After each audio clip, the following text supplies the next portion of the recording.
अस्सलाम वालेकुम दोस्तों।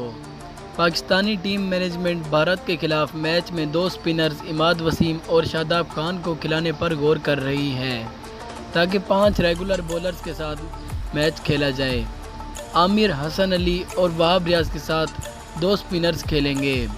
भारत के खिलाफ मैच में शादाब खान को शाहीन शाह अफरीदी जबकि इमाद वसीम को शुएब मलिक या आसिफ अली की जगह खिलाया जाएगा। दोस्तों, साबिक क्रिकेटर्स का कहना है कि पाकिस्तान टीम के साबिक कप्तान शुएब मलिक को बिठाकर इमाद वसीम को मौका दिया जाए क्योंकि वो एक अच्छे ऑफ स्पिनर हैं और अच्छी खासी बैटिंग भी कर लेते हैं। अगर शुएब मलिक का रिकॉर्ड देखा जाए इंग्लैंड में तो उनका बिल्कुल भी ज़ीरो रिकॉर्ड है। इंग्लैंड में उनकी कोई भी अच्छी परफॉर्मेंस देखने को नहीं मिली अभी तक उनके करियर में।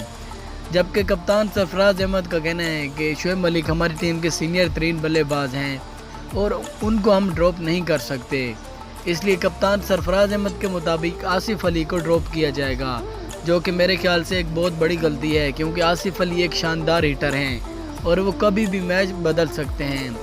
तो दोस्तों, आपके ख्याल में से किसको ड्रॉप करना चाहिए? क्या इमाद वसीम को टीम में शामिल करना चाहिए या फिर पाकिस्तान को पहले वाली प्लेइंग 11 के साथ मैदान में उतरना चाहिए? अपनी कीमती राय से हमें ज़रूर आगाह करें। अगर आपको हमारी वीडियो पसंद आई हो तो ऐसी मज़ीद अच्छी वीडियोज़ के लिए हमारे इस चैनल को ज़रूर सब्सक्राइब कर दें। मिलते हैं अगली वीडियो में, तब तक के लिए अल्लाह हाफिज़।